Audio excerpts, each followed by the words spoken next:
what I was thinking. Oh, Canada. Put on a suit, drink water.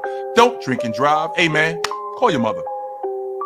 It means nothing. It means nothing. Nah, they lying to you. It's about the money. Now you're more fluent.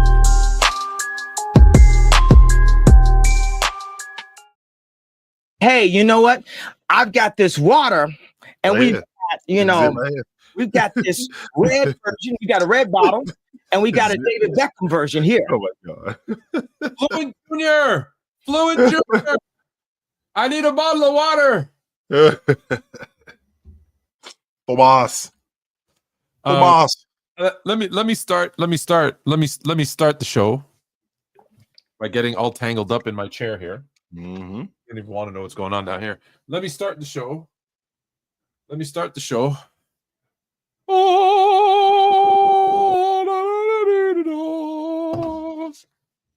I keep it.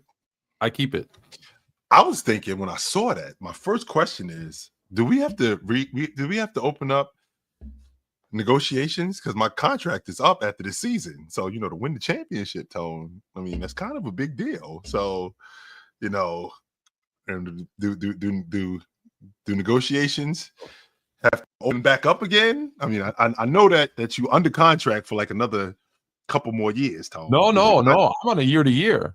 Oh, okay. So this is not a 4 or 5 year deal. I learned from Jordan. Oh, here's the kid himself. What's up, Fluent? We're just talking about your weekend. Yeah. It was a good weekend. Yeah. 5-0. Let me ask you a question. Unc, you know me. Yep. Mm-hmm. I'm gonna turn these over so he can hear you as well. Based on what you know about me as a player, what do you think Fluent Junior here dominated this weekend with? Cracking the long ball. Would you be surprised if I told you everybody and their mother praised the defensive player of the weekend? Stop playing. Are you kidding me? Steals, blocks, tips. Do we got a young? Oh, okay, that's what I'm talking about. We got somebody on both sides of the ball. A defender and a passer. So we don't have a ball hog like his father. That ain't my son. So we don't have a ball hog like his father who wants to shoot the ball every time it touches hands. We don't have everything that I didn't do. That's what he excels at. So I don't know. He got that from his mama. That's what I'm talking about. My dude gets off the peel and he plays defense. Get your father. Lockdown. I love it. Defense. That's why one more time, Tone. So easily. Tell him. Go ahead. He doesn't play good defense. That's why I could score on him so easily. Oh. Okay, good night. I know you're not going to bed, but I love it. My boy drop his ass. He get his feet moving. He get his hands busy. Unlike his father, who the ball is like stick 'em to his hands. As soon as the ball touches Tone's hands, it's going up. Just know that. Let me say this though, as all jokes aside, because the next phase of his development that I'm going to be focused on is going to be his shooting, which you've already seen clips. He can score, right? Yep. If he can shoot the ball like me, with what he does already instinctively, defensively, the steals, the ball handling, the passing. Yeah. What up, Ticket? No excuses tonight. What? Huh?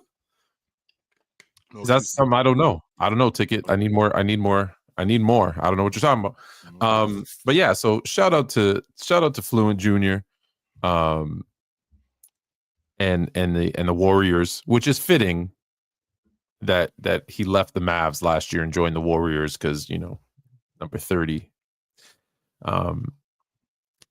One of the refs said he looked like a little baby Curry out there. I was like, really? It's like, damn. I don't think you've seen that defense from Curry. All right, we have 1,000,001 things to go over. How you doing? Good, Tone. Good. I'm better than I was last week. I can tell you that. Yeah, I knew last week was an issue. Monday, some people missed you on TikTok. They were reaching out like, where's Jay? He's not doing his NBA. Good morning, NBA. Is that what it's called? Good morning, NBA? Yeah. Yes, sir. Good morning, NBA. You just made the list. I was up north. I was up north with my kid, on over the weekend. So and plus I was a little bit under the weather, but I'm good now. I'm straight. I'm straight. We start with some random trivia. Yeah. So you have three choices. You can have literature / languages, major sports, NBA. Well, in basketball's in the blood. I did study English in college, so I'm intrigued by that. Tone, I'm gonna take literature for 200, please. The world has thousands of languages. Yes, they do. The top 5 spoken languages in the world are English. English is 1. Mandarin. Mandarin is 2. Spanish. Spanish is 4. English, Mandarin, Spanish. What do Indians speak? I'm sorry. I'll tell you if you want, because it is Hindi. Yeah, Hindi. That's Hindi. That is 3. So you've got English, Mandarin, Hindi, Spanish. You're missing number 5. It's not French. Maybe it is French, Tone. I'm gonna go with French. It is French. Okay. 5 for 5. All right. Yes. No. Mandarin, Hindi, Spanish, French. You have earned the bonus round of the basketball question, which I think you're going to get maybe very easily. 4 players in the history of the NBA. 4 players in the history of the NBA have scored 100 40-plus point games. So 4 players in NBA history have had 100 or more 40-plus games. Who are they? 100 or more 40-plus games. Chamberlain is at the top of that list. Correct. After Chamberlain, I'm going to say Jordan. After Jordan, I'm going to say it's not Bryant, because Bryant doesn't have 100. Well, wait a minute. Yes, he does. I'm going to say Bryant too. Kobe. Yes, sir. Bryant. And number 4, 100. Oh, James Harden.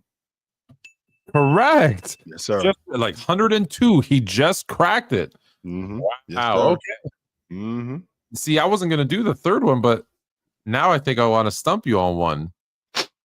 Who's next? That's actually a great question, Mark Quavion.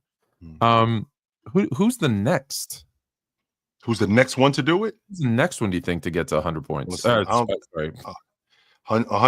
100 points. Excuse me. Who's no LeBron? Who's the next one to get to 100 or more 40-plus games? So who is a bucket getter in today's game? So I think it could be Wemby. Wow. Yeah, I think it could be Wemby. Let's see. Who is next? Damian Lillard is not in. I don't think he's in that category. He might be, though. It might be Damian Lillard. That's active today. Yeah, it might. But I don't think Damian Lillard is going to score that many more. I don't think Joel Embiid is going to be around long enough to do it. I don't think KD is going to hold up long enough to score. I think KD's got like 50 or 60. I'm going to say Kevin Durant has 70. Does he? He has 70, yes, but I still don't. I think I agree, though. I don't know that he's going to be around enough to get another 30. No, I don't think he's going to be around long enough. On the active, you have LeBron at 77. Nope. Durant at 70. Nope. Curry at 68. Nope. Lillard at 59. No. Giannis at 53. Can Giannis get? Well, it took Giannis this much time to get to 53. Yeah, to get to 53. Westbrook has 50. Embiid has 48. I don't think we met him yet, Tone. Maybe it's Wemby. Maybe. And if it's not Wemby, then we haven't met him yet. I think you might be right. I don't think we met him yet. I think you might be right. Will Chamberlain 271 is just like that's insane. That's insane. All right, let's get to basketball today. Yep. I feel like I had a bunch of stuff that I wanted to go over, but I'm going to start with another topic, and then I'm going to get to because we've got the awards, right? We're at the quarter mark, so there's like who's leading in the MVP ladder and all those things, and I definitely want to get to that. However, if it's in the title, I feel like we got to start with what's in the title. I know a lot of shows they save it to the end, and I'm like, no, let's do it. So right to it, Bronny James, the son of LeBron James, would likely, I love how they say likely, likely be included in any deal involving LeBron James. So it's a two-part question. One, what's the likelihood that LeBron actually gets traded? 0. And two, if that were to happen, is Bronny like, does he have to be part of the deal? And then 3, who would he go to? So number one, James is still the moneymaker in Los Angeles. He's still the name on the moniker. So as up and down as the Lakers have been, I mean, he's definitely the main attraction still. So they're not going to come off of that. That's number one. Number two, one of the main reasons why he stayed in school, I mean, one of the main reasons why he came to the NBA was because his father told him to. If his father would have told him to go back to school, he would have went back to school. I'm confident in that. And I agree, yeah. If he's going to be in the NBA, he's going to be in the NBA under the tutelage of his father. That's why his father wanted him where he had him. Because again, if he's not going to be in school, he might as well be around me. So where would be a good place? Well, if we're being honest about this whole thing, the family's in Los Angeles. So pick up the telephone, just for hypotheticals. Pick up the telephone. We're not moving to Detroit. We're not moving to New York. We're not moving to Minnesota. We're not moving to any of those teams. We're not moving to any of those cities. So worst case scenario, pick up the telephone and move right down the hall to the Clippers. They'll give you whatever you want for James. Whatever you want for him, they'll do it. No doubt. LeBron to the Clippers. You know, that I really like that. The NBA's biggest loser on the biggest losing team. That's fantastic. Let me be very clear, and I'm joking. Yep. And I've said this many times. LeBron James is not getting traded from the Lakers. No. LeBron James, sorry, Laker fans. Like when I say Laker fans, I want to be very, very clear. And this is respectful. Laker fans. Not LeBron fans who a couple of years ago when he signed with the Lakers became Laker fans. Those are bandwagon fans. No, I'm talking to you, light out. And, I'm not talking about you guys. I'm talking about actual guys like me who, whether they're 13 wins or 70 wins, right, we ride with our Lakers. Notice I've never done a video. Like I did for the Bears where I said, what would it take to divorce your favorite football team after 40 years? You'll never see me do that with the Lakers. Someone actually asked the kids on my basketball team. We were having this conversation yesterday because before practice we do film study and we watch the previous game and break down the tape and do all that kind of stuff. Although last night we were celebrating the win and I let them have I probably shouldn't say this. We had cupcakes and brownies. We had a little something. They earned it. They earned it. You don't get to go out and party the night of we did in high school and stuff. Right. College. So that being said, one of them said to me, he said, I saw your video, right? They follow me on TikTok and they say, I saw your video about the Bears and, getting a divorce. Are you really going to leave your team? Come join me. I'm an Eagles fan. Come join me. I'm a this fan. I'm a that fan. And they said, hey, so who are your favorite teams? And I said, well, in order of sports as well, it's the Lakers, the Bears. I say the Dodgers because that's the only team I've ever followed in baseball, even though I don't follow baseball that much. Right. And I said, so I would probably, maybe it's the Rams. Maybe it's the Chargers, if I leave Chicago, because just to keep it consistent and just have all my teams in LA. And I said, would you ever leave the Lakers? And I looked at them like, I gave them this crazy look. And the one kid says, come on, gun to your head. You have to pick another team or die. I'm like, then it was nice knowing you. I hope you guys bring flowers to my funeral. And they're like, really? I'm like, I go, that's not one. I cannot change that. So what I was saying, he's not getting traded. Sorry, Laker fans that don't want him there anymore. He's not getting traded. Nope. He's going to play 2 more years this year. And I believe, no, when can when can Bryce? Is Bryce the year after? Bryce graduates high school this year. So he can't get drafted next year. No, I think he's out. I think he's out after this year. Because what I had thought was he's going to play that first season of Bryce and then retire and take, because it coincides. Bryce's first year in the NBA would coincide. The following year would be the first year that Vegas is. They said that the expansion team will be there. Yep. So I think not him. When we say he's going to be the owner, let's be very, very clear. LeBron James has nowhere near the amount of money to buy an NBA. I just want to make sure that let's get to the bottom of that right now, just so you guys know what it costs to have an NBA team. Just so we know, just because you got $1 billion does not mean that you can buy an NBA team.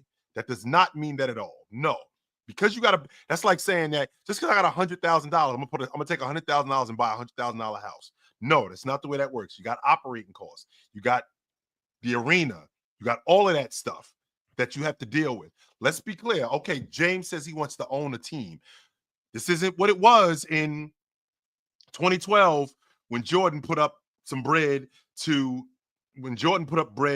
own the Charlotte Hornets. Okay, Jordan was the majority owner. He wasn't Mark Cuban.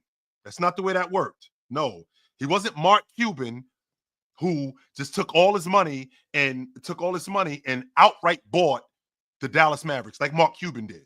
No, that's not what Jordan did. No, and that's not what James is going to be doing.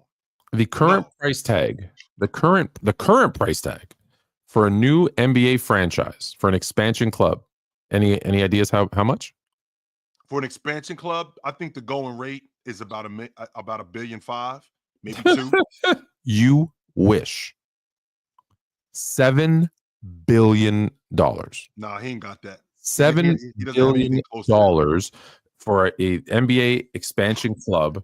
That's what it's going to be for Seattle and Vegas, which we're assuming it's those two, right? Sure. So check this out. So $7 billion. Here's the funny part. Let's say it was $1 billion. Let's say it was $1 billion.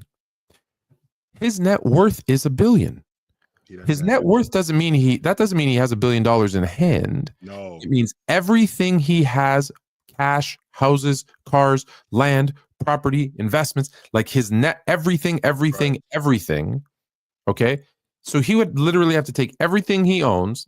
And I know it doesn't work like this. Okay. I get it. But just hear me out. Basically say, here's everything I have and own. I'm going to live in a cardboard box out on the street because I got nothing. All my clothes, all my jewelry is $1 billion. And that's if the team was $1 billion. By the way, it's 7. So he has about enough money / borrowing capital to get 1/14. I'm going to give him credit and say he could raise $500 million. 1/14 of a team, which means that he's not even going to be a majority owner. He's not the majority owner. That's right. Yeah, which means he's not going to be a majority owner. No, that's not all. Do you know what 1/14 is? Well, you figure you figure 7 billion. 10% of that is 700 million. Right. So 500 million. Right. At 500 million, which is half of his net worth. That's 7%. 500 million. 7%. That's why you see most players usually they get a 1% stake. Like if you remember Jay-Z's an owner of the Brooklyn Nets. No, he wasn't. He had a 1% stake. He was a figurehead. That's what he was. Lady Eloise. That's who he was. That's what LeBron would be. Yes. That's my thought was he's going to play with the Lakers until they get Bryce and Bronny, and then kind of be part of the ownership group. Now again, he might be the face, and they might say, "Hey, you put in 500 for 7%. We're going to double that and make you a 15% shareholder. That's kind of part of your pay, salary, whatever. And should you stay 3 years, we bump that up to 20, right? So that you have a voice, you have probably a seat on the board, blah, blah, blah, et cetera, et cetera, et cetera, because, we know what you want to do. Someone's going to come in from, listen, I'm telling you I'm being very honest with it, from Saudi. There's a relationship there already, right, and say, hey, we're going to fund the 5 billion. You figure out the other 2. Which is, that's going to be, I mean, it's really difficult to get $2 billion. I think that's going to be hard to do, but it's James, and he does have a lot of collateral. So when you got a lot of collateral, you can get some banks to get behind, what it is you're doing. That part I won't argue. However, I don't think that he understands what exactly goes into owning a basketball team and what you are responsible for in the NBA. You are responsible for travel. You are responsible for maintenance. You got to pay all of these people. This isn't just what it looks like on the surface, where, I mean, it doesn't look like it's not what it is on the surface, where it's, fancy uniforms and guys got endorsements. No, this big building that these guys play in, you're responsible for keeping the lights on in this place. The place being clean. Sessions. Yes. Security. You got to pay those people. Security, you have to pay those people. When this building, after these 18,000 people leave here and this building has to get cleaned up, you got to pay people for that. When they break down the floor and they have other events going on in here, you got to pay for that. That's not something that just is being put on other people. No, that's all you. You are responsible for that. So I think it's something that sounds good, but ultimately, I don't think that it's something that he really understands what it is and wants to get into. I mean, Jordan just sold his stake in the Charlotte Hornets, and I think he sold his stake for something like not 2 billion. No, it was 3 point something billion, but he kept a small percentage.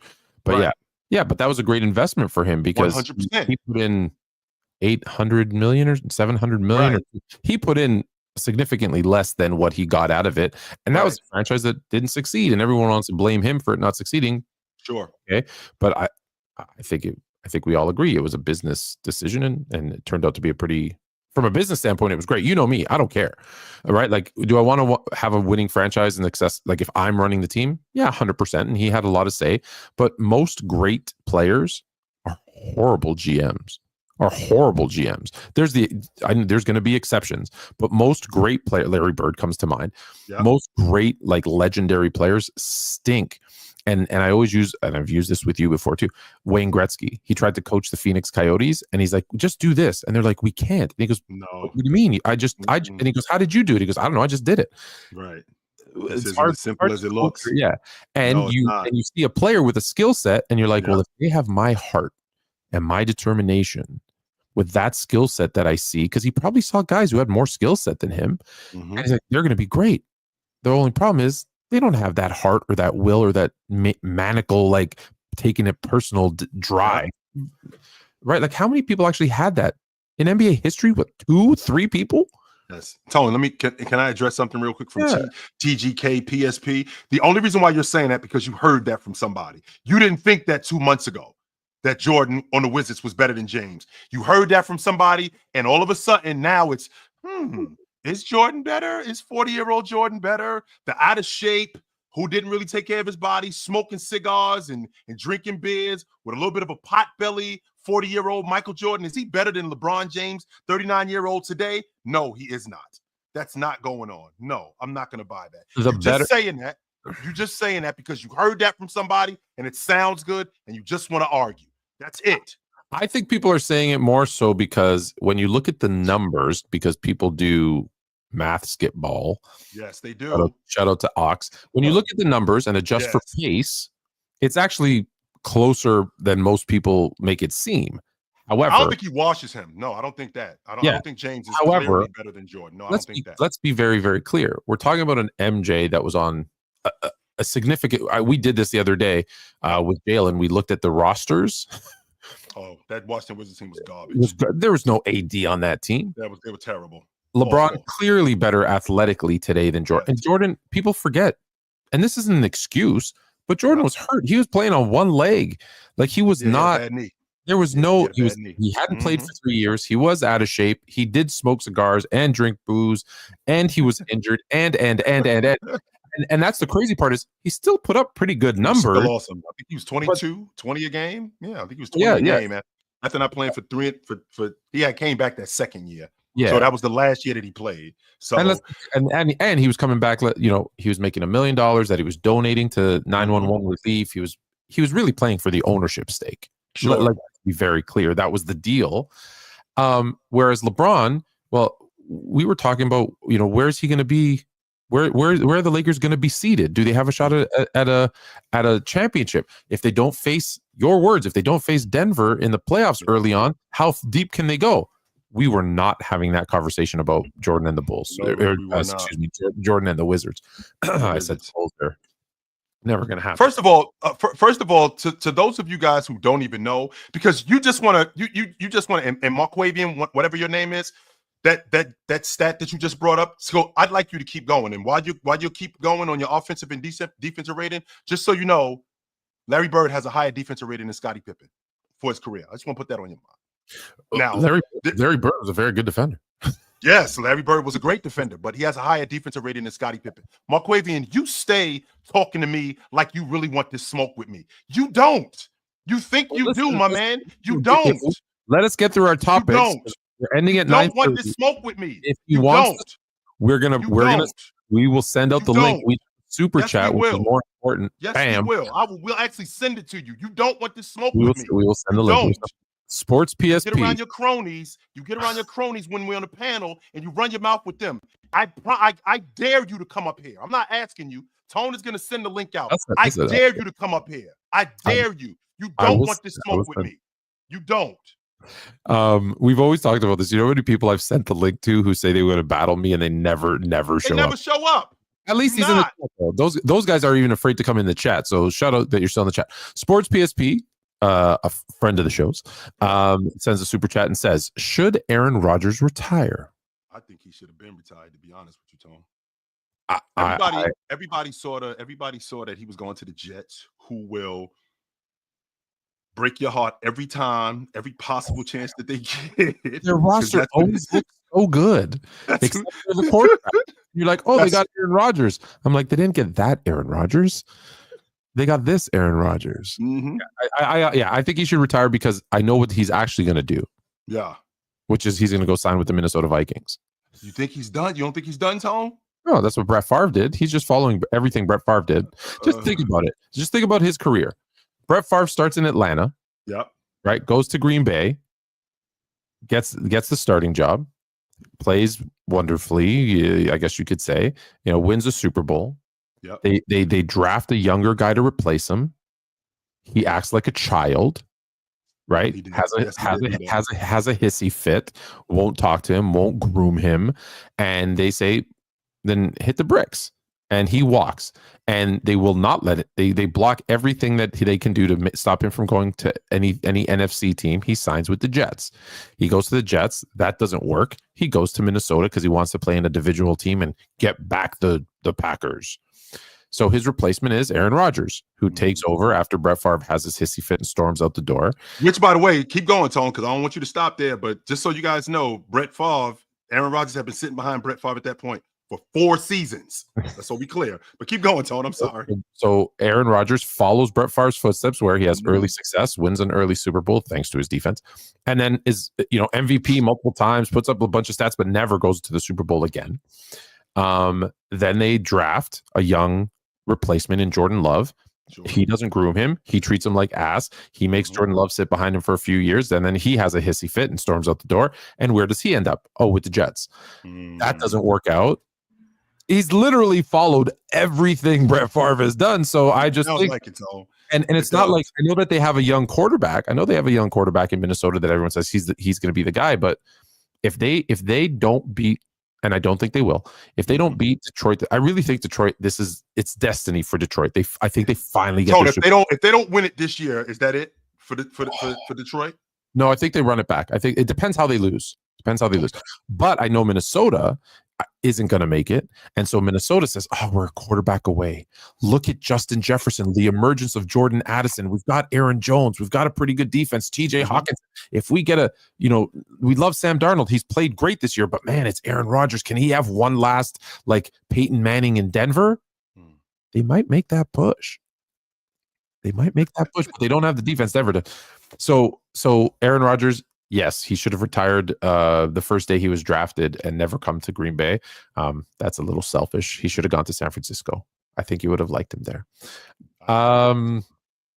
Speaking of football and Brett Favre. Since we on that subject, Tom? Do you know who this gentleman is right here standing in front of Brett Favre? That is the great Mark Gastineau. Yes, that is impressive. That is very impressive. Let me show you a little video of their interaction. Have you seen this by chance? No, I have not. Oh, and then let me share it. Enlighten me, please, Tom. What's the deal? Right. How you doing? Did you notice the handshake or lack thereof? Let me send it back. Brett puts out his hand to shake it. You told me met a long time ago. At least I saw you. Notice there was no reciprocation from Mark. Okay, keep going. Right. How you doing? When you fell down for him. I'm going to get my sack back. I'm going to get my sack back, dude. You probably would hurt me. Well, I don't care.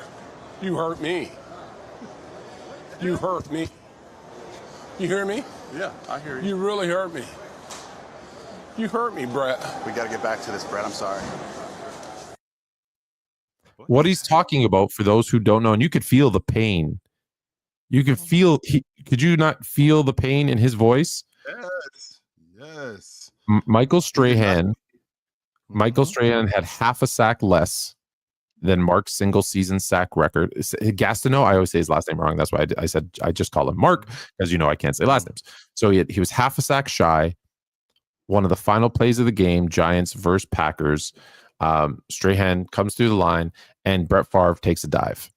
He takes a dive. There's no ifs, ands, or whats. He took a dive and laid down for Michael Strahan, and you can even hear them like, "Oh yeah, he just laid down." And no one wanted him to get that more than Brett Favre. The commentators are saying this at the time, and they all celebrated. And Brett was the first one to congratulate him, and blah blah blah blah blah. What they didn't realize, I think, Brett Favre specifically, was here's a guy who's not a millionaire, who's not this, I don't even know if Mark Gastineau is a Hall of Famer. I'd have to look it up. I don't know off the top of my head. But you took away the one thing. Now, people have since passed that. I believe J.J. Watt and another have passed even Michael Strahan's record. But that being said, that was his thing. That was his thing. And to watch someone just give away a record that you worked so hard for, that you earned, to just give away to someone else, that man is hurt. That man is hurt, and you know what? I hope he sacks Brett. In fact, forget Mike Tyson and Jake Paul round 2. I think we need to get these two in the ring. Tony, he was not happy about that, man. He wasn't, because he wasn't. Nor should he be. I mean, to talk about how difficult it is. I think that season, if I'm not mistaken, I think it was 22 sacks. It was either 22 or 23 and a half. Yeah. 22 and a half sacks for the season. Okay, that's a sack a game on average. On average, that's a sack a game. That's hard as hell to do. Right? That is hard as hell to do. If I don't care who you are. That's over a sack a game. You figure 20. You figure they only played 16 games, maybe 15 even when he started. It was 16 games, right? So 16 games. You got almost, 1.5 a game. Yeah. At least a sack on average. At least a sack a game on average. At least one. And we're talking about, Tone, some games 3 sacks, some games 4, some games 2 sacks. But on average, I'm getting a sack a game. Yeah. And for Brett Favre to lay down for Michael Strahan, considering Mark Gastineau playing for the Jets, how hard he had to work, considering what the offensive linemen were back then, what the rules were, how rough it was, holding. He was one of the best pass rushers in the game. One of the best pass rushers that the NFL had ever seen. And I can understand his pain there. I could. Yeah, I can get that. I could definitely get with that. back to the NBA. Mm-hmm. Is there any?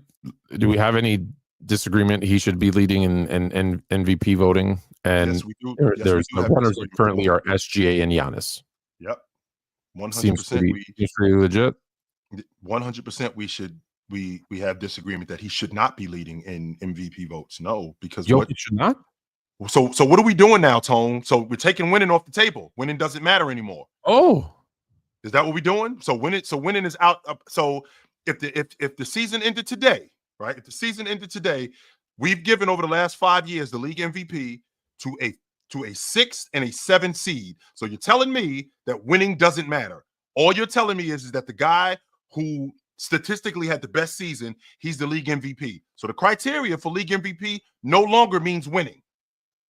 No longer means how valuable you are to your team's success. That doesn't matter anymore. What essentially what you're telling me is whoever had the best statistical season, that's the most valuable player. So what I think we got to do is I think we got to change the MVP.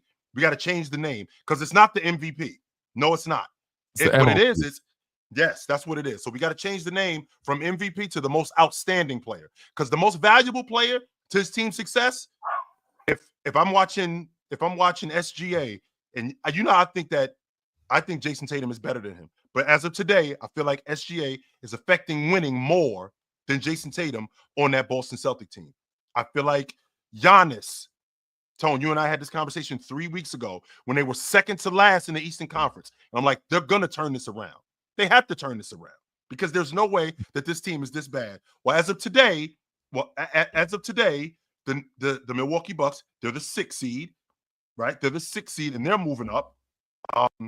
But I can't give Giannis the league MVP off the strength that, 6 seeds? No, man. You got to win. Winning matters to me. And I don't care about the logic that you're playing in a tougher conference. This isn't college football where we only play certain teams. No, everybody plays everybody. Everybody plays everybody. Half of us, of our 82 games, of our 82 games with Milwaukee, I think 40 of them, not 40 of them, I take that back. They play 40 games at home, but they played the Western Conference. Of those 15 teams, 30 of those games are against the Western Conference. So that's almost half our season that we playing against Western Conference teams. Now, whether we play them spread out or not, we still playing these Western Conference teams. However we fare against them,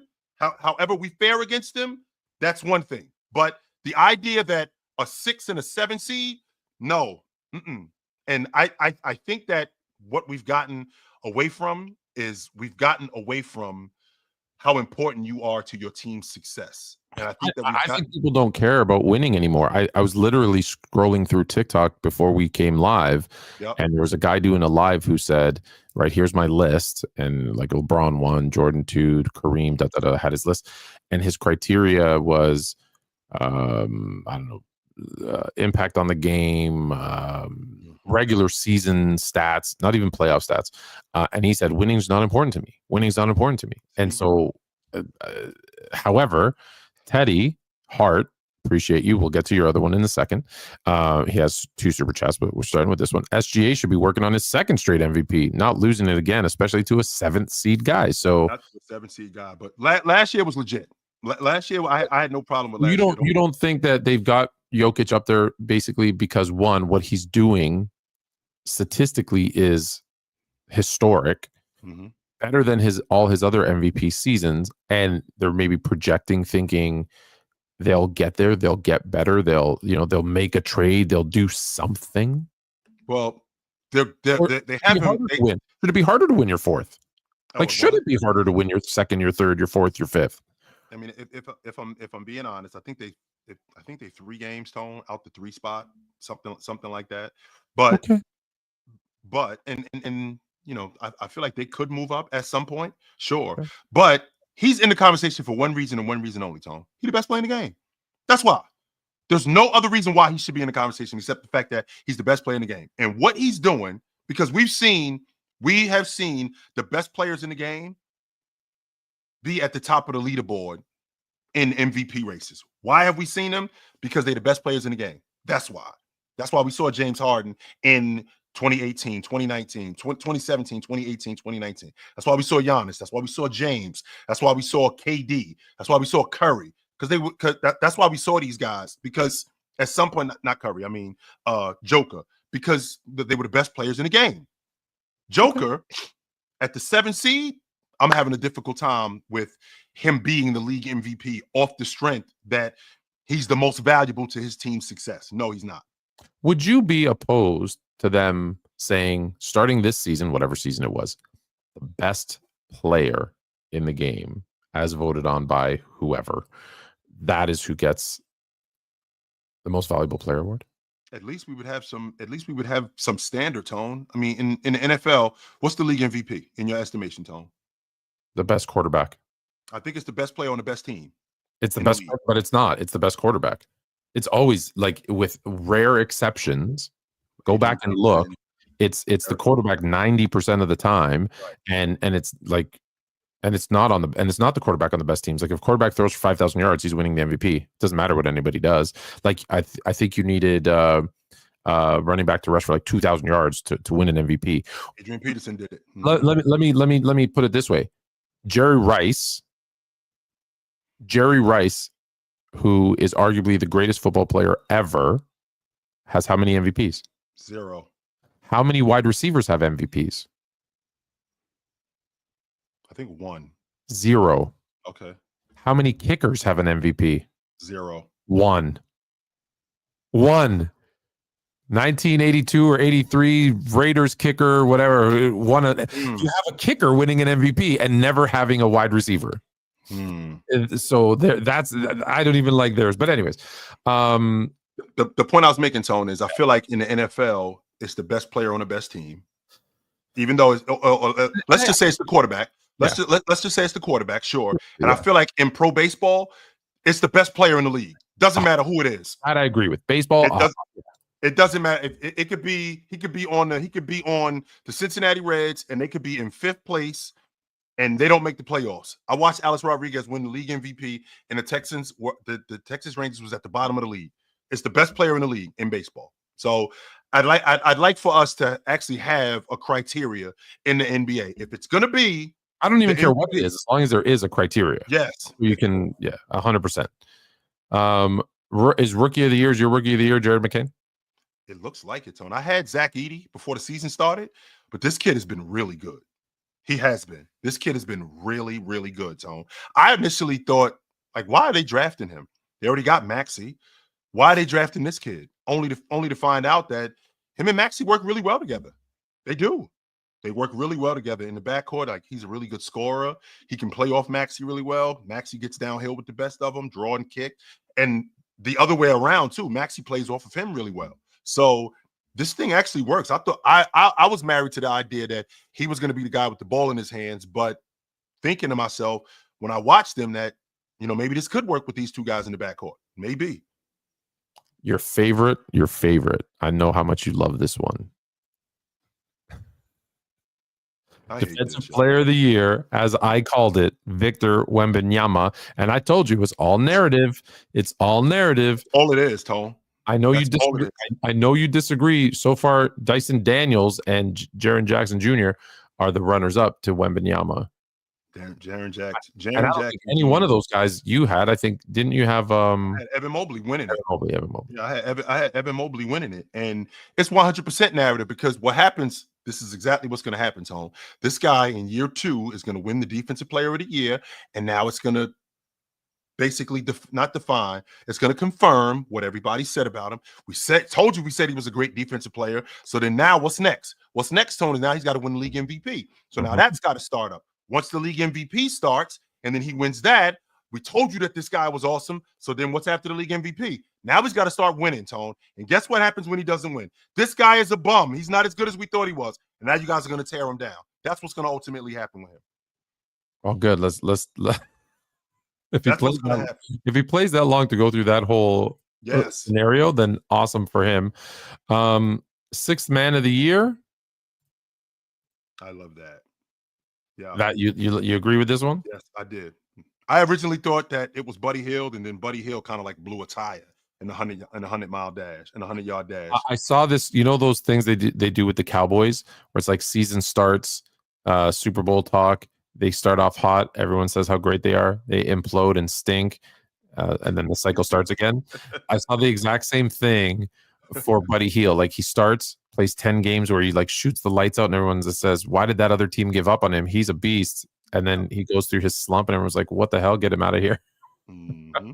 And then the cycle starts again. Yep. So you like Pritchard? I like Pritchard too. I think that's the fact that you got this team that is probably the best roster in the NBA that has the best starting five, and now you're getting the sixth man of the year on there too. Like, I told you they're probably repeating. I feel pretty confident about that pick now. Every day that goes by. Although I really don't like.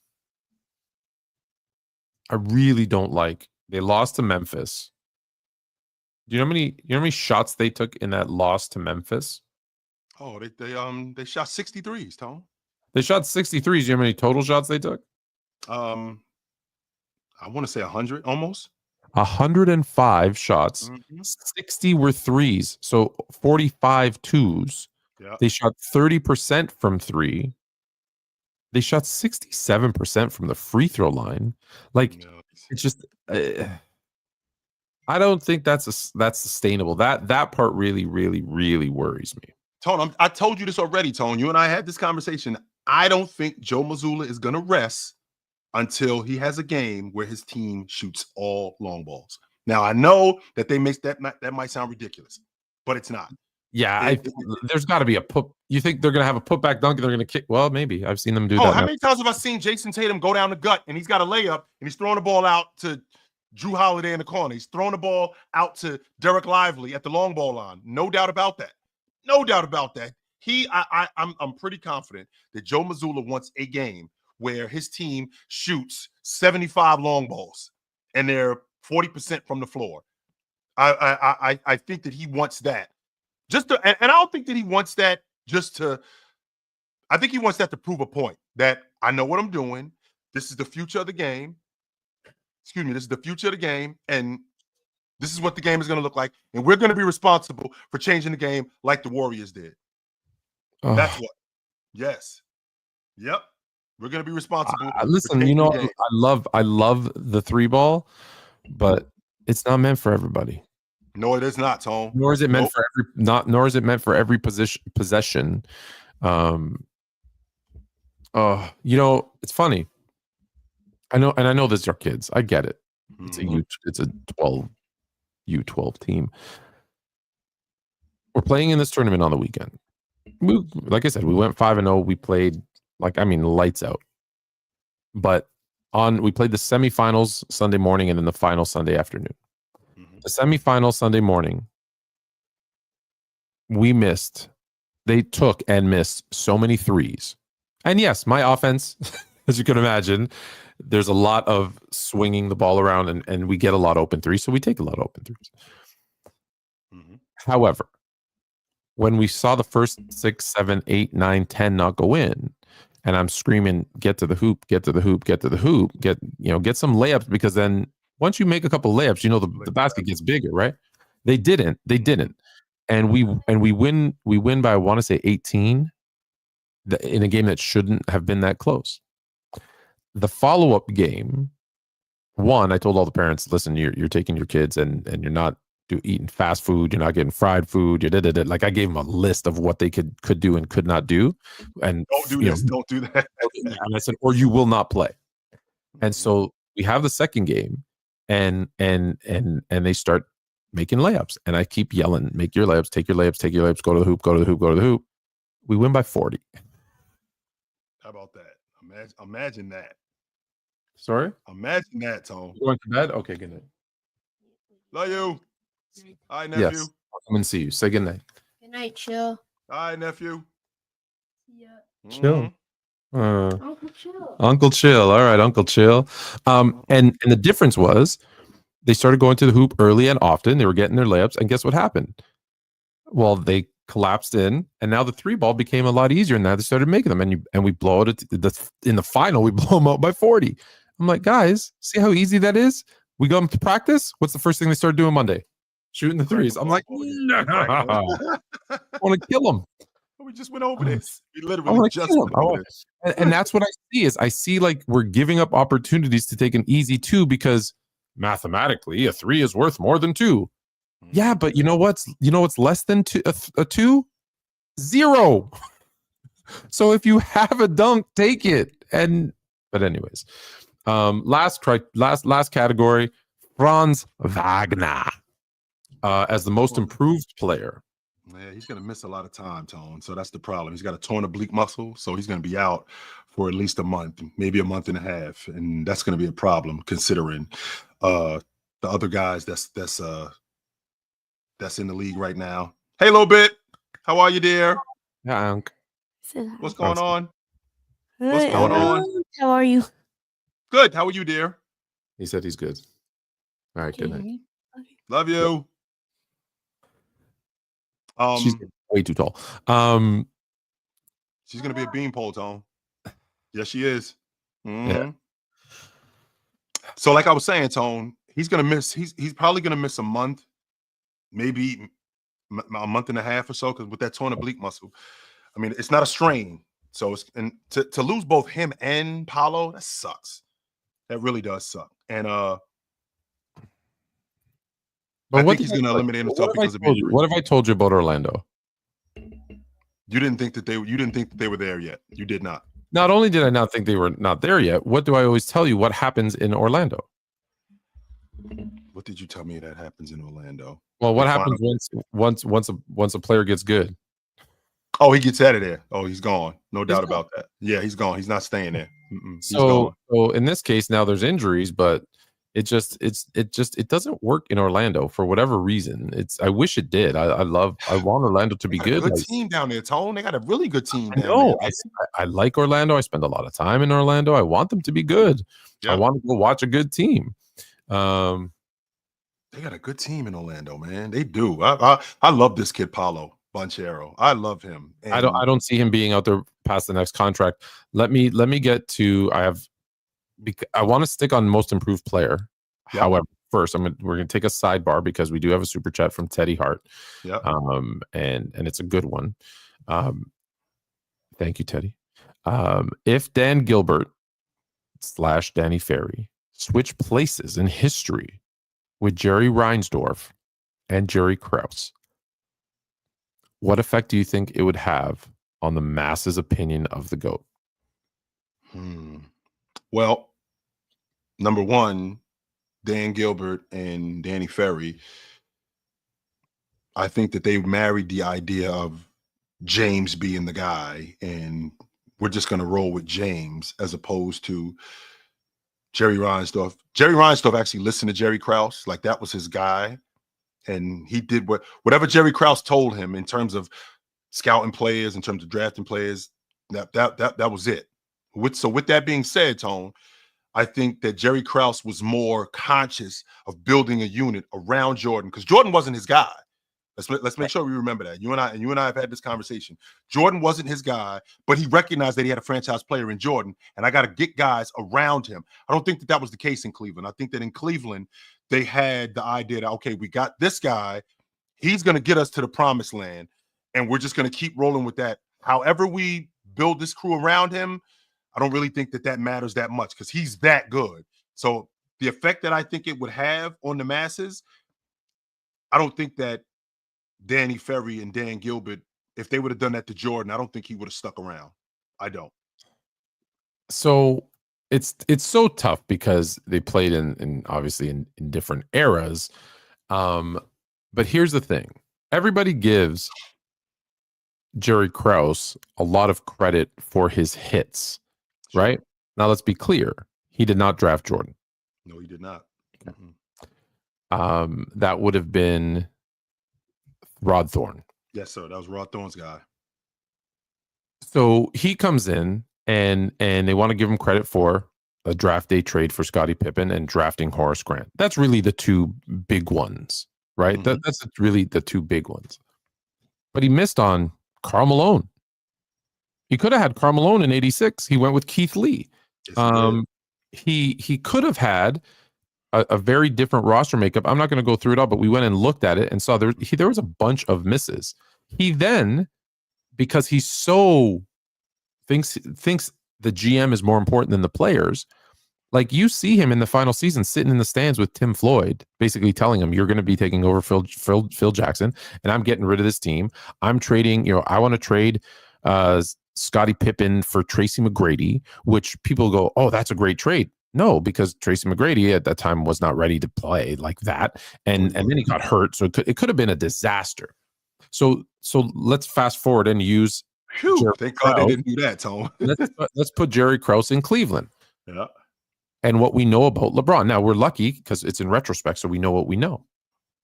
You're going to tell me what he would have done was he wouldn't have made trades and brought in older players, and what he would have went through the draft. And some of them would have been hits, some of them would have been misses. Mm-hmm. And how would we have felt? Would Cleveland have won an NBA championship in 4 tries? They only won 1 if Kevin Love wasn't there, and instead it was Andrew Wiggins. Because he was the consensus number 1 pick. They weren't going to pick someone else. So if it was Kyrie, Wiggins, and LeBron, would that have been a better team? And I don't think the answer is yes. Well, here's the thing, Tone, that what we have to do is we got to rewind, because to your point, he would have built it through the draft. Well, if he would have built it through the draft and he would have hit more than he missed, there's no reason for James to leave.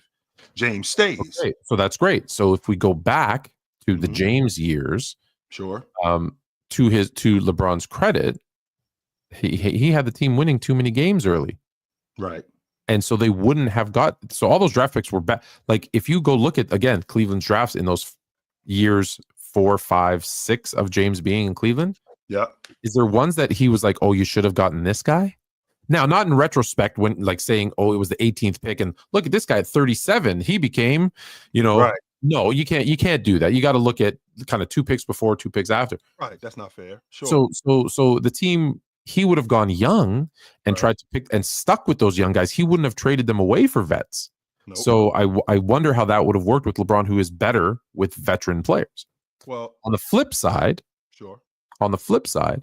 if I've got Jordan and I'm like, okay, Jordan's good enough, and what I'm going to do is bring in veteran rebounders, veteran ball handlers, in those days, don't forget, where the league was older, a bunch of grown-ups. Sure. I actually think, and I'll backtrack in a second. I think that actually works. I think they do okay with Jordan because it was an older league, and bringing older vets around Jordan actually works. Let me fast forward. In the early years of Cleveland, I think they don't have success with Krause and Reinsdorf, but I think later, where there's this youth movement, it actually might work with him having young guys and forcing him to grow with them. Mm-hmm.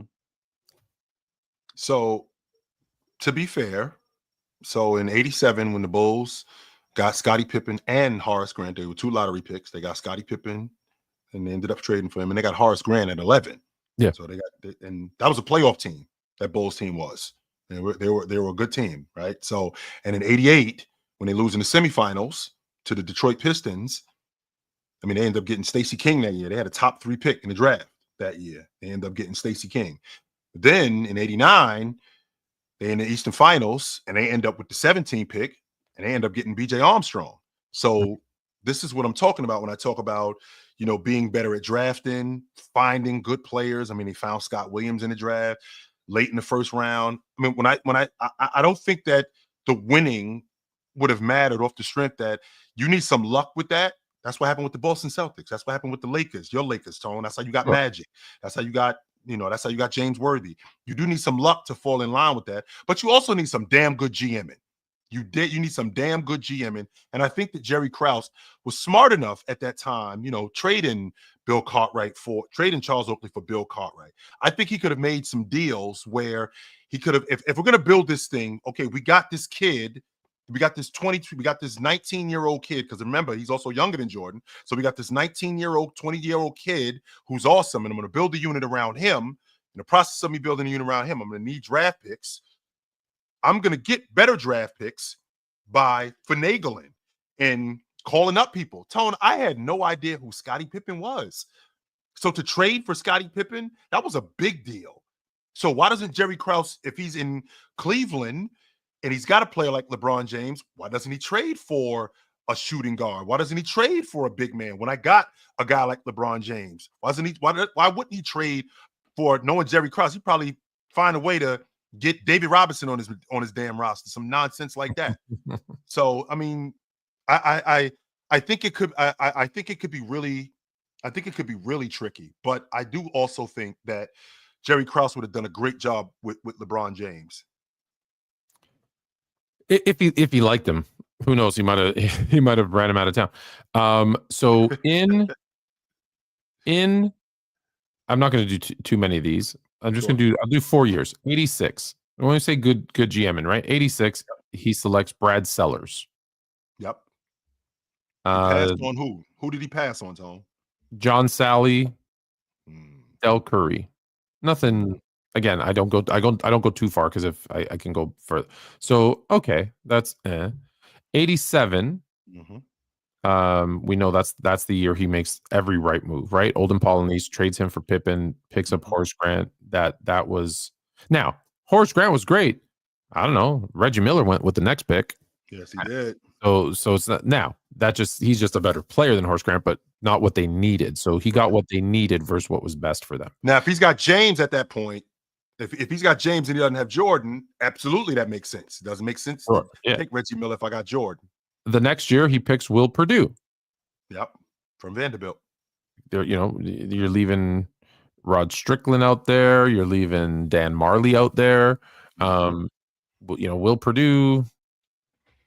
Which, by the way, Tone. And I purposely didn't start with the Keith Lee. Of course. Yeah. And by the way, Tone, Jerry Krause, very much like Magic, said that he made a mistake letting Brook Lopez walk out the door. Jerry Krause said the same thing about Dan Marley, passing on Dan Marley in 88 in the draft. He said picks up, you mentioned Stacey King. Yep. I don't know. Mookie Blaylock would have looked really good in the backcourt next to Jordan. That might have been the best defensive backcourt we've ever seen. No disrespect to BJ Armstrong, but BJ Armstrong was there to pass the ball to Jordan and Pippen. Let's be honest.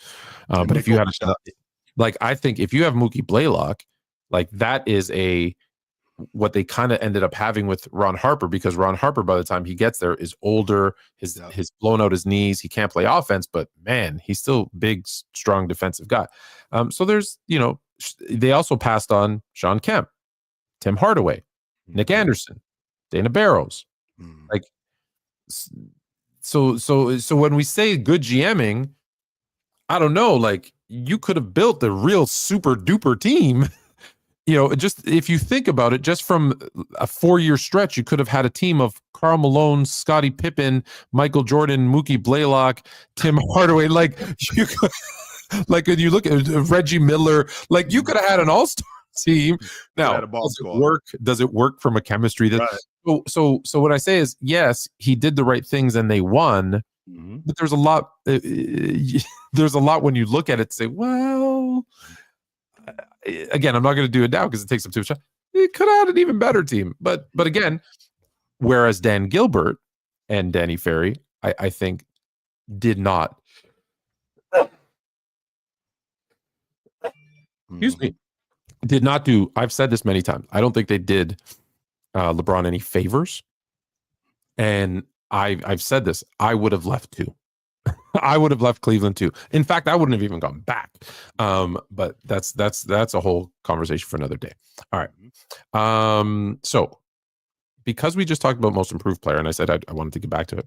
Yep. It's interesting because most improved player, typically what they look at a lot of times is kind of, their growth, points per game. So I'm just going to throw some up at you. So there's Grady Dick. Yep. An increase, as you can see, of almost 10 points per game. That's usually who it goes to, Tone. That right there. Like take the name Grady Dick off the table and just look at those numbers. And this is what this guy did from year 2 to year 3. That's usually that's usually who it goes to. If you got if your scoring average jumps from what I remember having this conversation with you, Tone, that if your scoring average over the last 10 years, what I've seen, like guys like Brandon Ingram, guys like that, if your scoring average jumps like 5 points, that's usually who they go with. And when you broke down to me what Kobe White was last year, Kobe White should have probably won the most improved player. Yep. Now, when I think about what Grady Dick is doing, so we're talking about a guy who his scoring average has more than doubled. That's usually who it goes to when we're talking about being the most improved player. So I won't go through the whole thing. Let me just go and say this. So you've got Grady Dick almost 10 a game, Christian Braun 8.6 points per game. Yep. Dyson Daniels, forget, like, even with the defense, he's also averaging 8 more points per game. That's my pick, by the way. Heck, even James Harden. So this is an interesting one. He's up 5.7 points per game. Do you give it to a guy that was a superstar and then just, had a downturn and then no? Okay. Julian Champagne. Shout out to Julian Champagne. 5.2 points per game, his increase. My favorite guy, Norman Powell, Cowell Scout. That's who I had. That's actually who I had. 9.7 from 13.9 to 23.6. Yes, that's who I had. Now we have already talked about our sixth man of the year, Peyton Pritchard, who's up from 9.6 to 16.4. That's 6.8 points per game. Now, some people, Tone, just so you know, DeAndre Hunter, he leads all 6 men in buckets. I think he's averaging like 19 a game coming off the bench. I think Peyton Pritchard's in the top 5 of bucket getters. I think it's him. I think it's Hunter. I want to say Desmond Bain. Hunter, Desmond Bain, Pritchard. There's 2 other guys that I've forgotten about, Tone. There's 2 others that I have forgotten about. And with that being said, and I'm not a fan, and we already had him on here, the basketball reference guy. Yeah. I still haven't gotten a satisfactory answer on plus minus, but Peyton Pritchard, of those 5 guys, Tone, I think he's like a 112 or 115 plus to the rest of them dudes. He's a plus 112 or some nonsense like that. Some nonsense like that. And my favorite one, O'Shea Agbaji. That's his Agbaji. name. Agbaji, Tone. It took me a minute to figure it out too. It took me a while, Tone, but I got it figured out. Agbaji is his name. 6.2. I love this kid too, by the way. He's fantastic. There's so many players. So seeing Franz Wagner up there, I just thought there's so many guys. If that is the criteria, and none of those guys are even in the conversation. So I wanted to throw that out there, that if that's one of the things that they look at, or at least historically, that's what they've looked at. Yep. To not look at one of those guys who lead the NBA in their increased points per game. Can we get to my favorite player to beat up on? Let's do it. Drum roll, please. I'm just kidding. So Carmelo Anthony, who should never be in a conversation about all-time greats, by the way. Carmelo Anthony is upset. Yes, he should. And he feels disrespected that people are comparing Brandon Ingram to him. As he should. Why? Well, first of all they do is get buckets, right? They don't do anything else on the court. Well, that's not true, Tone, because Carmelo Anthony did affect winning on some level. Don't forget that Denver team that he was on, it was in the playoffs every year that he was there. Every year he was there, they was in the playoffs. 100%. How often have I seen Brandon Ingram in the playoffs? That's number 1. Number 2, Brandon Ingram stays in and out of the lineup. I think Melo is a better scorer than him. I think Melo is definitely more versatile than him as a bucket getter. And he has proven in the playoffs, to your point about winning. Carmelo Anthony has been deep into the playoffs multiple times, and he's affected the game multiple times in the playoffs. Brandon Ingram has not done that. So I haven't seen Brandon Ingram be that effective. I've seen him as an all-star, sure. I've definitely seen him as a bucket getter, but I don't think that he has the same effect on the game that Carmelo Anthony did. No, I don't. Carmelo Anthony, other than being, and let's be very clear, the comparison was this. That Brandon Ingram, much like Carmelo Anthony, scores a lot of points. Not that efficient. And it doesn't equate to a lot of wins, especially in the postseason. So I'm going to read you off a list because I like reading you lists. 4, 5, 5, 5, 4, 16, 6, 4, 5, 12, 6, 5, 6. So out of 1, 2, 3, 4, 5, 6, 7, 8, 9, 10, 11, 12, 13, 14. Sorry, 13. Only 2 times did I say a double-digit number, right? 16, I heard. And 12. And 12. Do you know what those numbers were? I don't. Those were the games played by Carmelo Anthony in the playoffs each season, which means first round, deep run. 6 games, probably first round, deep run, first round. Yep. So no, he's not affecting winning in the playoffs, but he's not because if you're not getting out of the first round, you're not.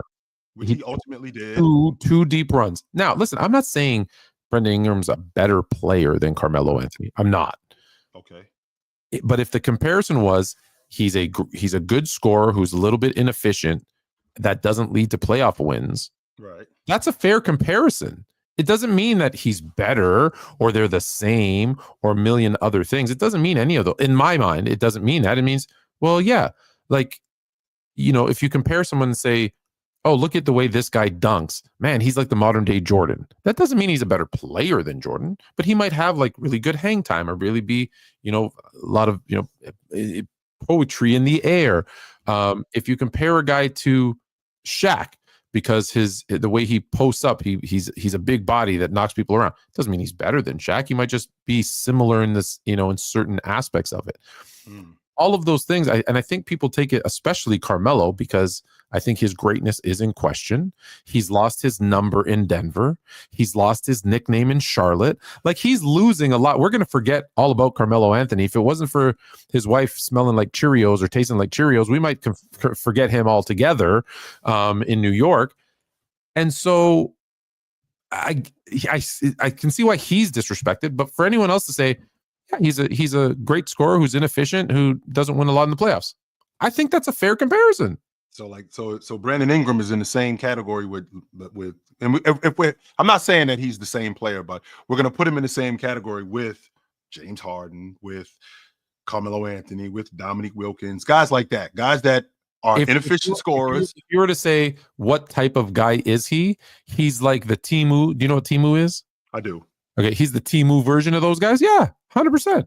Yeah, I understand where Carmelo is coming from. That Denver team was bad when Carmelo got on it. And don't get me wrong, I can appreciate your logic, Tone, that Carmelo Anthony, I mean Brandon Ingram and Carmelo Anthony are comparable, quote unquote, in terms of buckets, even though Carmelo Anthony was 26 a game for 7 straight years. I mean, Brandon Ingram wasn't doing that. Now, 100%. Yeah. And inefficient as a scorer, I mean, Carmelo Anthony's around a 45, 46% guy from the field, which, okay, when you shoot a lot of shots, sure. I do think that he was a little bit more versatile. When I talk about winning, I talk about a guy getting to the playoffs. Now, when you win the NBA championship, a lot goes into that. It's not just getting there. And that there's a reason why we see so few guys winning NBA championships. We don't see a lot of guys winning NBA championships. There are a few guys who win it, and then there's a bunch of other guys who don't win it. And Carmelo Anthony got caught up, just like Ewing got caught up in the Jordan era. Carmelo Anthony got caught up in the James era, just like Chris Paul got caught up in the Steph Curry era.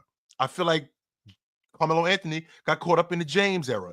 That happens to him. But I don't know what era Brandon Ingram got caught up in, because when I look at Brandon Ingram, I look at a guy who, as a bucket getter, sure, he was that. But am I throwing a crew on my back and going, yo, we could win a playoff series with him? We can win a playoff series with him. I saw that with Carmelo Anthony. He was able to do that. He was 100% able to do that. And on top of that, can I throw this? Can we throw a crew on his back and get to the playoffs? Yes. Carmelo Anthony being in the LeBron era isn't true though, because he was in the West. So there's no reason he wasn't playing LeBron in the first round. There's no reason he couldn't get out of the first round, but twice out of 13 tries. So sorry, I disagree with that part. Brandon Ingram, and again, I'm not saying he equates to winning. However, when you say what era he was in, well, he was in the Los Angeles Lakers horrible era when we transitioned out of Kobe into there was nothingness, and then it was LeBron. That's when that's when he was there, right? And then he went to New Orleans. New Orleans? How did he end up in New Orleans? He got traded for Anthony Davis, giving up their franchise player. Sure.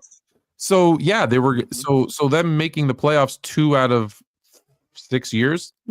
It's not great.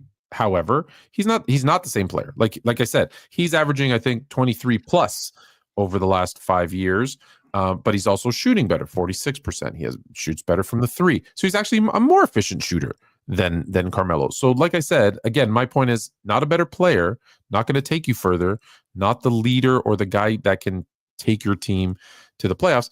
But if you just said to me, what kind of scorer or player is Ingram? He's kind of like Carmelo, that he can score a lot. It's not that efficient, but he can score a lot, and he doesn't really win in the playoffs. Yeah. Whereas if you said he doesn't get them to the playoffs, then it's not a comparison because Carmelo got them there. He just didn't do anything. And that's where the divide is. Maybe that's where the divide is for you. Okay, that's fair. Sir Darko, the third, not the second, not senior, but the third one. What's good, y'all? I don't know why I said that so country. What's good, y'all? I hope all is well. In my opinion, a 3-and-D guy is more valuable than a bucket getter because there's more good bucket getters than 3-and-D guys. I'd rather have a Herb Jones than a Levine. I don't hate that. I don't. But I really don't hate that. So tough. It's so tough because, like anything, it depends. Which bucket getter? Which 3-and-D guy? Right? Like if I got a guy who's going for 25 a night and isn't a defensive sieve, versus a 3-and-D guy, like I don't know who's a Bruce Bowen. Oh, I like Bruce Bowen on my team though. Yeah, maybe he's got to play. Yeah, I'm trying to think of a pure no, but you know what? You're right. If I have to take Carmelo Anthony as my second guy, or Klay Thompson in his prime, yep, I'm probably taking Klay if I want to win a championship. Yes, because Klay fits better. Not as my number one. Yeah, not as my number one, but as I'm Klay fits better. Sure. Yeah, I like it. Yes, I agree. There's a thing out there, and I'm going to read you some stats because I love my stats. If I can find them. Here we go. The NBA today is the most efficient it's ever been. Yeah. Sabonis, son of Arvidas, 20.8 points per game, 12.7 rebounds, 6.2 assists on 70% true. I'm just going to read the true shooting percentage. People love this true shooting percentage like it's impossible. Jokic at 65% true shooting, Hero 63%, Giannis 63%, Steph 62%, SGA 61%, J-Dub at 60%. Is this the most efficient NBA we've ever seen? I don't think so, Tone, to be honest with you. I think it's in terms of shooting the long ball, I think it's one of the highest score. I think it's the highest scoring that we've ever seen. But in the words of Kareem, more of your shots will go in if you're closer to the basket. I mean, that's just the way it works. So if I think about what was, even though the 2000s were the slowest era, the 90s were the age of the big man. Also, the 80s were was the age of the high flying scoring forwards.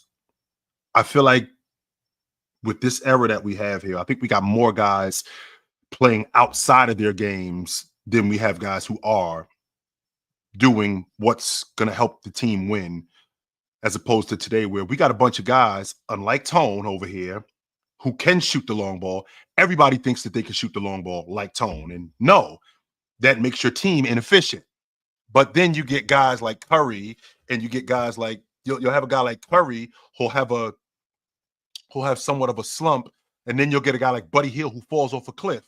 But then you'll get a guy like Dale Curry, and then you'll get a guy like Dale Ellis who can shoot the long ball but does other things and makes himself effective, as opposed to I'm just going to stand behind the long ball line. Now, Sabonis has been looking at the basket more this year. I've just never been a fan of true shooting, Tone, because again, what it looks like, right? What true shooting looks like is it's 9 for 24 from the floor. It's 3 for 8 at the long ball line and 11 for 13 at the free throw line. Now you're an efficient player, completely disregarding all the bad shots. Of those 24 shots that you shot, how many of them were bad shots? It wasn't the fact of you dismissing shots. You missed a lot of you missed a lot of bad shots. So I've never really been a fan of true shooting. Never really been. Mm-hmm. Is this the era of efficient scoring? And the answer is, based on the mathematical equations that we have, the answer is yes. But that's because efficiency in scoring is highly swayed to the three-point shot, because a three is worth 150%. And so when you have teams shooting 60 times from the three-point line, you're going to have, if they make even if they make an average percent, right? That's why true shooting percentage is so much higher, right? But here's the thing: there's two components to this. So one, more threes equals higher true shooting. Two, let's be honest, we don't play or defend or are allowed to defend like we used to. So when you look at the highest true shooting percentage seasons, you'll see Daniel Gafford at 74%, big man. Rudy Gobert, Daniel Gafford, Mitchell Robinson, Tyson Chandler, that was 11 and 12. Jared Allen, 24-25. Artis Gilmore, good for him, 1981-82. Nikola Jokic, Domantas Sabonis, Artis Gilmore again. Not until you get to number 11, shout out to Kyle Korver at 69, but let's be honest, the volume wasn't there. Rudy Gobert, big man. Jared Allen, big man. Rudy Gobert, big man. Tyson Chandler, big man. Tyson Chandler, big man. Ivic Zubchuk, big man. Shout out to Josh Hart in 2024. Nick Claxton, big man. Wilt Chamberlain. Like, I'm at 20 and it's all with exceptions. Right. So I'm like, what are you telling me? That basically, cool, that if you can make close shots and hit free throws, cool. I knew that. It doesn't move me because it's too biased. And we don't take in any consideration what the defense that they're throwing out at them. And that's my issue. We're not throwing out the defense because it was different. We're not adjusting for pace. There's just so many things.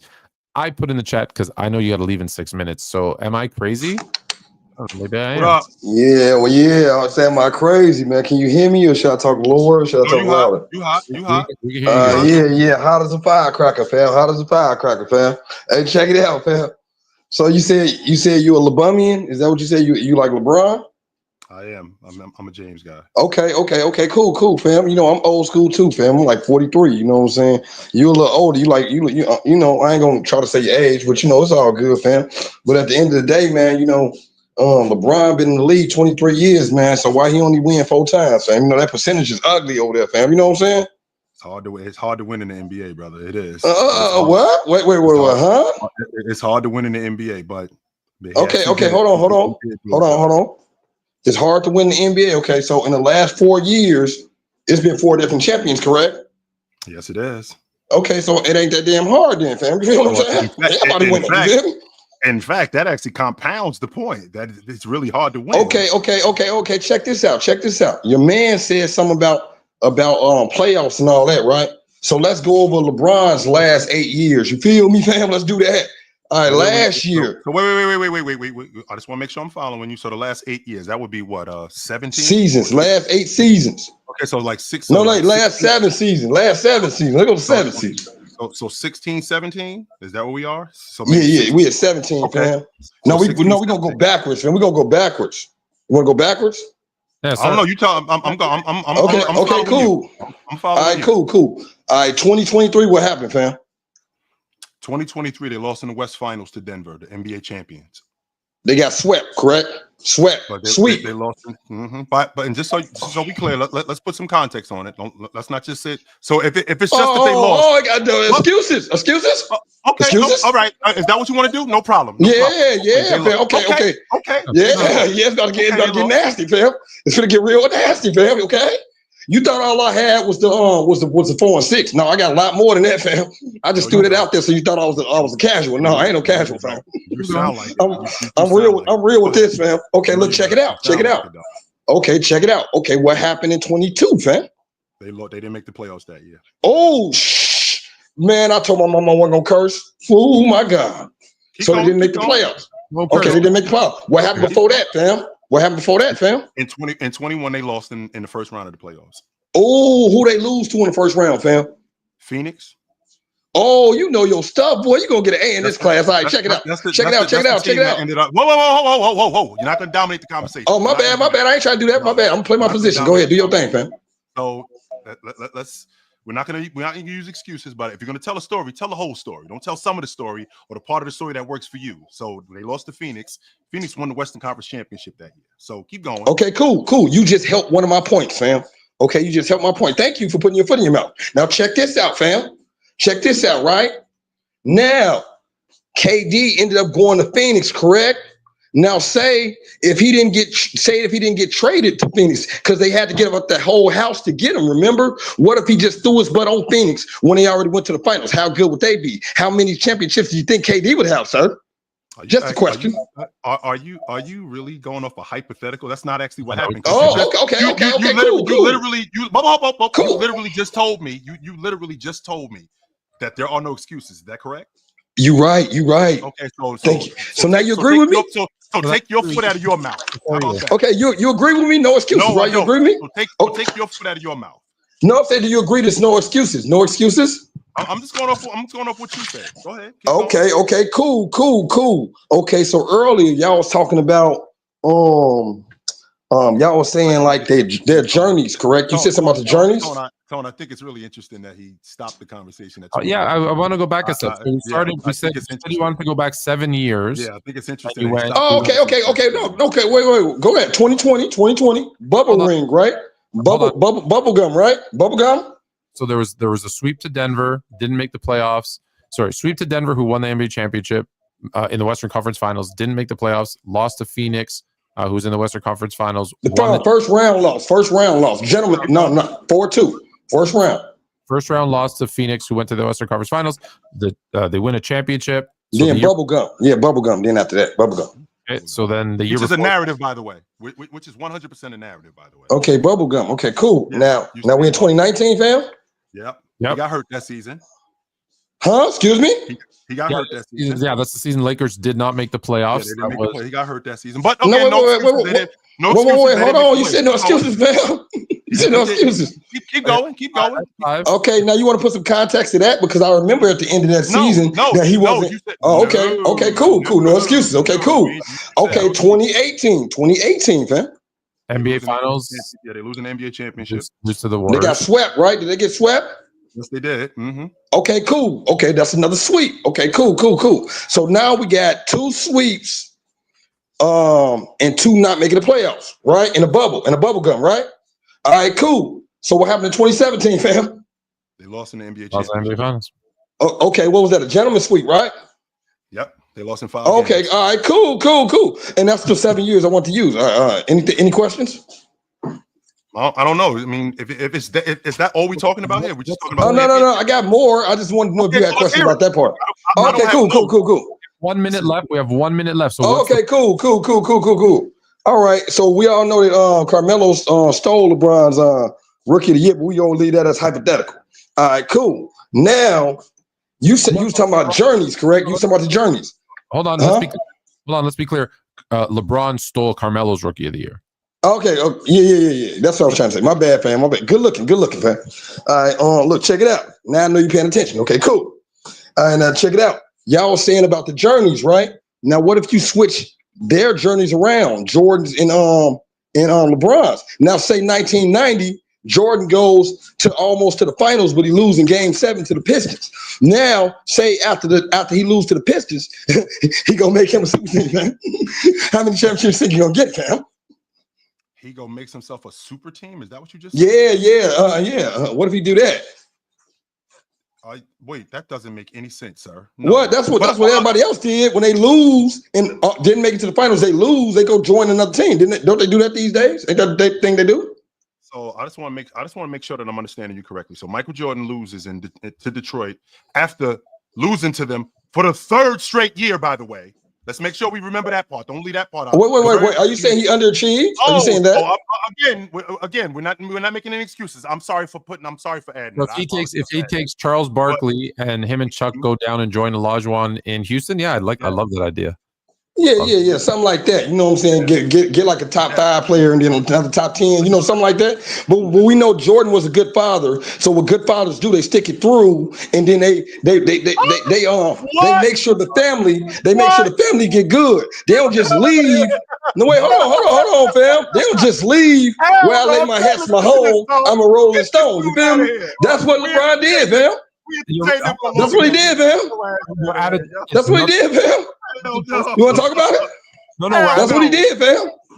Where I lay my hat to my home, I'm a Rolling Stone, fam. I'm asking you a question. Can I ask you one question before you leave? You just did. You just asked me a question. No. Let me ask you one question, fam.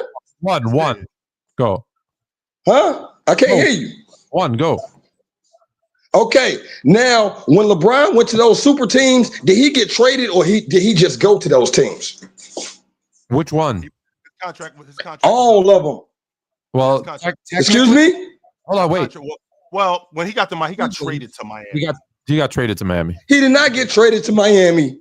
He did. He did not. It's the casual tone. He's a casual. He calls it. He 100%. How he get traded to Miami, fam?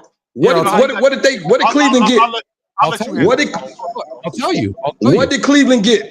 Okay, tell me what Cleveland got, sir. We got 5 first-round draft picks. Man, are you crazy, man? You think that little thing is worth LeBron 5 first-round draft picks? Okay, hold on. So unfortunately, I had to cut him off because we're like 3 minutes over. Sorry, and it's not personal. Come back next week. If you're still listening, come back next week. But yes, he signed a deal with Cleveland. They then traded him. They got 5 draft picks. That's how they were able to build up their team again, and why LeBron came back to Cleveland.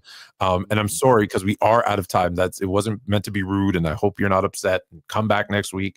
We can finish the conversation. This episode is short because we got to go watch Chilltown and the Boys of Players' Choice on Playback TV / Players' Choice. Is that the Playback TV / Players' Choice? What game are you guys doing? It's an in-season tournament, yeah? Oklahoma City Dallas game. All right. So in that case, take us home, sir. Absolutely, guys. It was good to see you tonight. You know me and Tone, we here every Tuesday, and we will be here throughout the course of basketball season and after basketball season, but we will see you soon. Until then, put on a suit, drink water, don't drink and drive. Hey, man, call your mother. I just seen my mother yesterday. Call your mother. I talked to her today, I promise. Talked to her today. See you guys soon. Until then, take it light, but take it. Absolutely, man. It was good to see you.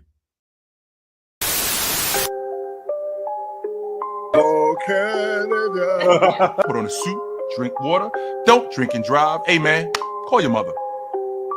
It means nothing. It means nothing. Nah, they lying to you. It's about the money. Now you're more fluent.